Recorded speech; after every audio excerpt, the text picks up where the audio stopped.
Hey, my name is Stix and welcome back to your weekly Gacha recap, a video series where I go over the latest news, pre-registrations, new releases, shutdowns, juicy drama, everything that happens in the Gacha genre that mattered to me over the last week in one easy to digest format. If this is your first time here, consider joining our subreddit community. This is becoming one of the biggest Gacha communities on Reddit. We keep you guys up to date with everything in the Gacha genre. Before I do a weekly recap at the end of the week, I also react to everything posted on the subreddit. Additionally, if you want to, go ahead and subscribe to my Stix news channel where I upload every single day, much shorter videos, much more digestible videos. Other than that, we have a lot to talk about, so let's just go ahead and jump right in.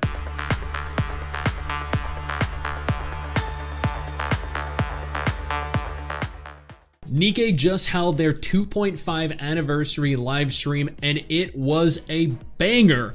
Like always, we get hundreds of free polls, 116 specific. We get the SSR Mori for free through the event. We are blessed with everything and we are shown once again why these devs are some of the best devs in Gacha gaming. I will react to the entirety of the live stream probably in the next day or two. Regardless, the creator of Nikke has joined the ranks of Korea's 50 richest people. And I mean, is there absolutely any question as to why that is? Anchor Panic Korea will officially be released on April 23rd. When this game fully releases in Korea, the game is going to have no IP restrictions. Finally, which means you can log in.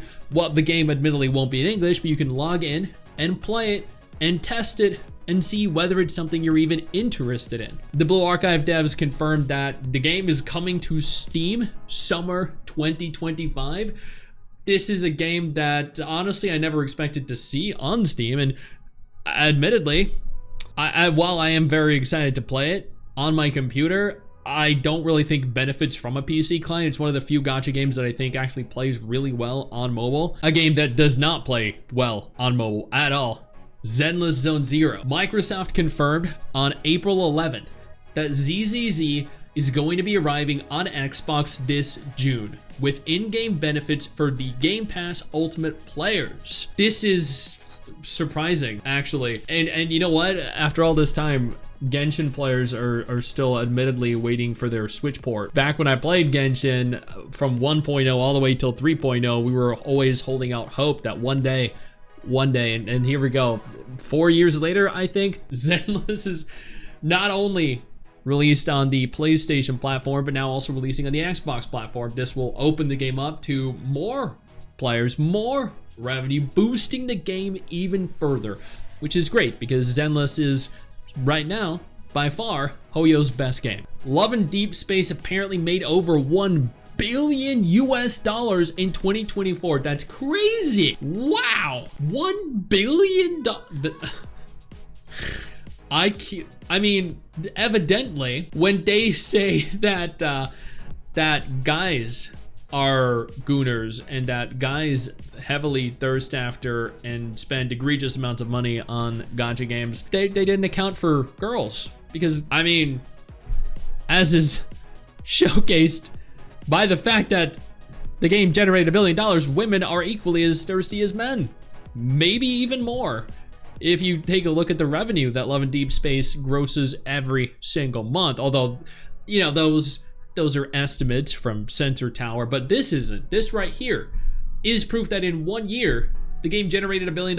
That equates to roughly 80 million, maybe a little more than $80 million per month. Before we go any further, I do want to take a moment here to thank all of my incredible patrons over on Patreon and my YouTube channel members who allow for me to continue to do dedicated videos like this every single day. You guys are absolutely phenomenal, and I genuinely cannot thank you all enough for the support. ReMemento is officially launching globally next month, and this is actually the weirdest announcement. I did a dedicated video on this because I actually had this comment left on my YouTube videos as well, but the ReMemento White Shadow Korean YouTube channel went around leaving this comment specifically on a bunch of different videos that content creators did covering the game. We're Blackstorm, the developers of ReMemento White Shadow. Thanks to love for players like you, we're excited to announce that we're preparing a global launch this May. The game will include multiple languages, Japanese voiceovers, and new content for the global version. But there's been no mention of this anywhere outside of the YouTube comment section. There's been no public announcement. There's been no website set up.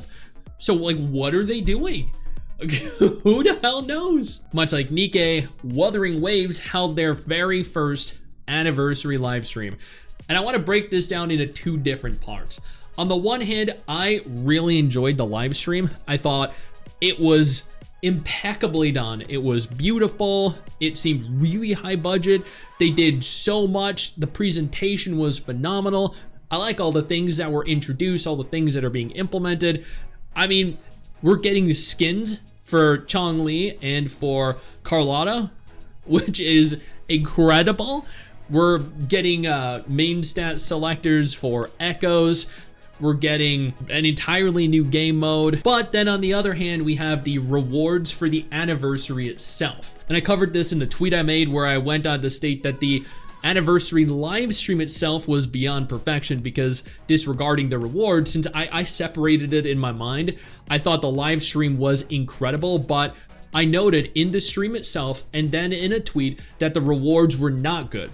That I think that players deserve double, triple the amount of polls that we're getting, and I thought that we deserved a guaranteed banner. So on the one hand, I made the clear distinction that the live stream was incredible, but the rewards from the live stream were not. There were plenty of people that got very upset with this, and that upset is entirely warranted. The anniversary event is, after all, supposed to celebrate players that have been supporting WuWa over the course of the entire year of its existence. Players naturally took to social media, took to Discord to voice their discontent, and in light of this, Kudo opened up the anniversary feedback channel where they were going to, in theory, take feedback from players and maybe provide us something more.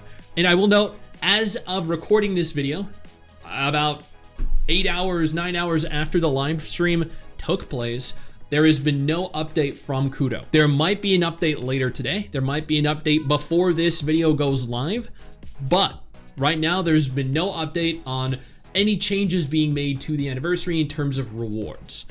Nevertheless, they did open this so players could leave feedback so they could make adjustments. And then they shut it down after leaving it open for about 2 hours. And that is because, unfortunately, there were people in there that were abusing the opportunity that Kudo gave them, leaving some very nasty comments. And admittedly, Kudo really should have thought this through, because it's only natural there were going to be trolls, there were going to be angry people that were going to ruin the experience and the opportunity for everyone.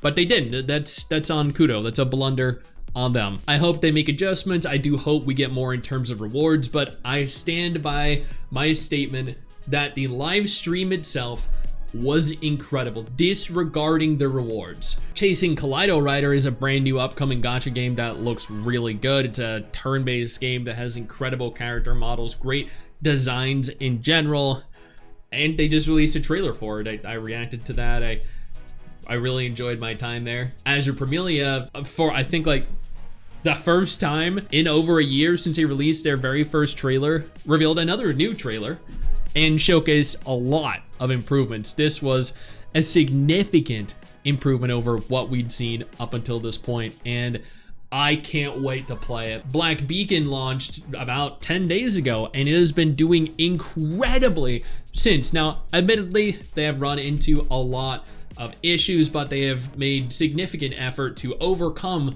them one step at a time. And that is everything that happened in the gacha genre that mattered to me over the course of the last week. Now you're up to date. You're welcome. I know you think that you just hit the end of the video, and technically, yeah, you have. And I know your first reaction is to close out of it at this juncture, but don't. No, instead, I urge you to take a moment here and click one of the videos on screen that are coming up in just a moment so you remain up to date with everything going on in the gacha genre. Trust me, you are not going to regret doing so. Stay flaccid.